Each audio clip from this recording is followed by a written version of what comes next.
In patch 13.24b, Jhin had an average placement of 4.02 according to Meta TFT in Diamond Plus. This is pretty standard for 5-cost units, as they tend to have an average placement of around 4 or lower. However, Jhin's current average placement in patch 14.1 is sitting at a 4.42 in Diamond Plus, which is quite bad for a 5-cost. If you look at his 1-star average placement, it's 5.31, which is abysmal. His 2-star average is at 3.17, which seems good, but it's a lot worse than other 2-star 5-costs. He didn't receive any direct nerfs this patch, so what happened to him? I think there are a variety of reasons that made him worse, so I'll go over them right now. Then I'll talk about whether it's worth to play Jhin this patch or not. The first thing to consider is the economy changes that happened with patch 14.1. Streaking got reworked to basically introduce less gold in the early game, leading to less compound interest. So overall, there's less gold in the game without taking any econ augments, which makes it objectively harder to push levels and get to a Jhin board. In combination with this, Heartsteal also got nerfed to give less hearts, unless you use the new raise the stakes mechanic, leading to fewer people playing it for massive cash outs without risking too much.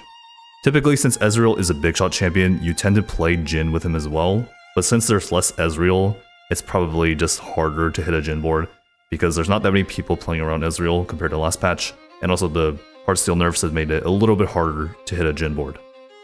The next, and I think most impactful thing that messed Jhin up were the Executioner changes. So basically, Executioners received a buff, leading to more consistent damage with their critical strikes. Since Executioners have become so common, Karthus and Akali are also units that like to target squishy backlaners, making Jhin's life a misery. The Executioner changes have also made Twitch and Vex reroll tear through the front line very quickly, making Jhin's life an even bigger misery. This has turned fights into explosive and fast wins, which is quite bad for a unit like Jhin that only attacks in a fixed pace and likes to ramp up. You can also tell the meta is leaning towards fast fights, as all 3 Ascension augments are underperforming, indicating that stall comps are not too great right now, with the exception of Twisted Fate. But that has more to do with Disco and how Disco heals Twisted Fate. He's a lot more safe compared to playing someone like Jhin. One last thing I could think of is the fact that since people are playing reroll comps more than the previous patch, it tends to make stage 3 and 4 more punishing if you don't stabilize off a level 8 board to play around Jhin in stage 5. So more often than not, you'll take a lot more damage from these reroll boards that stabilize off 3 stars, and if you don't hit a Jhin board, then you just go dead last, or bot 4, whatever. A lot harder to play Jhin this patch.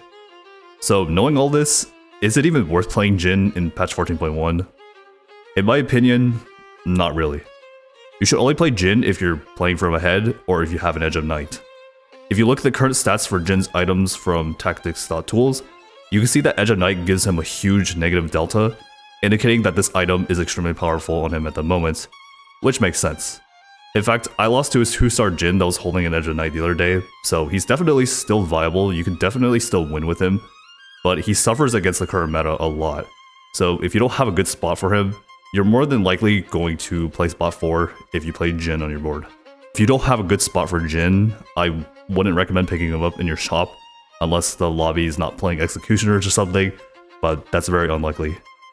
If you have another reason as to why Jin's average placement went down so much, feel free to comment down below. But yeah, rest in peace Jhin as of right now in patch 14.1. In my opinion, he does not need a buff, but rather other champions and traits just need to be adjusted in order for him to be on par with the other 5 costs once again. But yeah, that's pretty much it. Hopefully you found some of this information useful. I'll see you later.